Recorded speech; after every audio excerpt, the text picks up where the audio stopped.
Alright, I guess I can show you guys what some of these settings are like here, because I remember reading about the capabilities of what it was like with the IEX-16L connected to the network, and I always thought, well, how is that possible?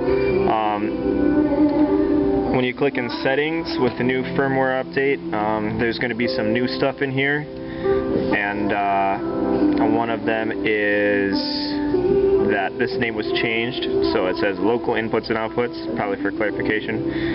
And then if we scroll down, we have remote channel select, and this is where anybody can decide whether or not they want to see any of these things in their main screen where they control their mix.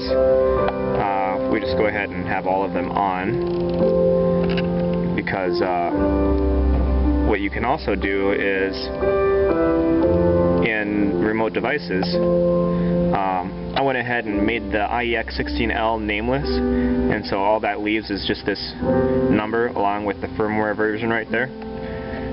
So I'll click on that with the jog wheel, and then that allows me to look at all the channels, and you'll see right here channels 9 through 16 are not being used, and just the first 8 up here are.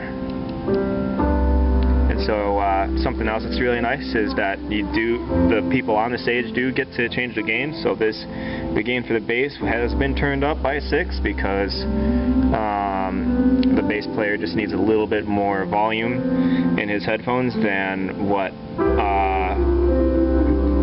I need at the soundboard. And this is actually making the IEX input on channel 1 distort a little bit, but he needs more volume, so we're just win some lose some, I guess.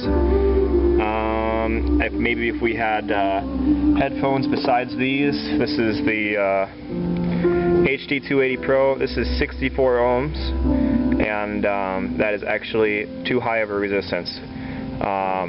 But you know, these get a really good seal around your head, and so if we were to use ones that had like the impedance that they recommended, it's hard to find any that get as good of a seal around your head so you can be isolated from all the rest of the noise on the stage like these ones will provide. So don't really know what to do about that. Except maybe before I get a separate headphone amplifier or something. But then that would defeat the purpose of having such an awesome thing of only having one cord coming into the back of this. Because we'd have to plug in all kinds of stuff to get the headphone amplifier working.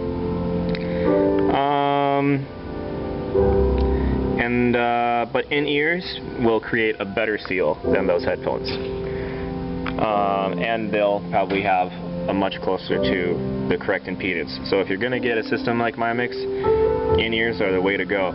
Unless if you're going to do stage monitors, but then we also have yeah, that's pretty much it. You can rename them from here.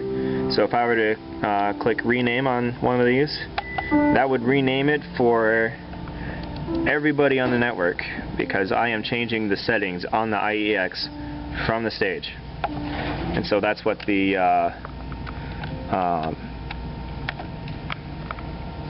config port is on the IEX. It allows you to do all these same things if you plug a MyMix into that, but it just won't pass any audio, as far as I understand. I mean, I've only just had it for a few days.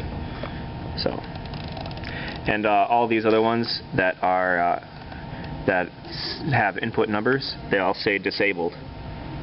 See, we can click on it, I think, to our, let's see, mode. You click on mode, you can change it to dual mono or stereo. So 9 and 10 are stereo channels now.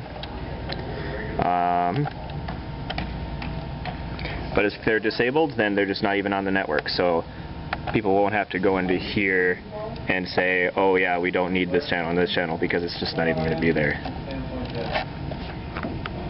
So yeah.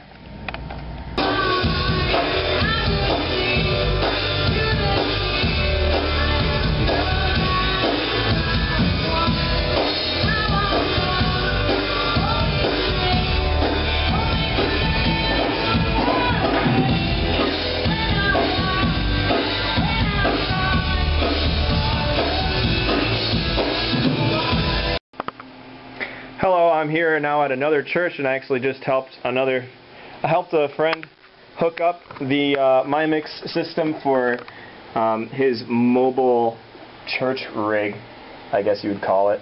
And we were having a hard time figuring out what the heck was wrong. And it turned out, after many hours of toiling and dinking around with these plugs and trying to figure stuff out, it turned out that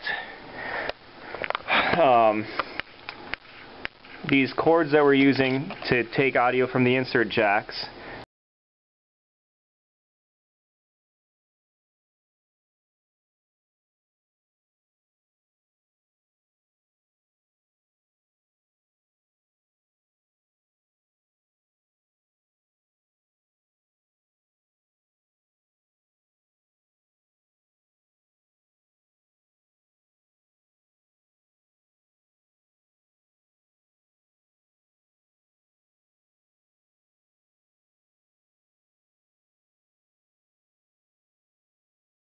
otherwise it's not going to work with MyMix.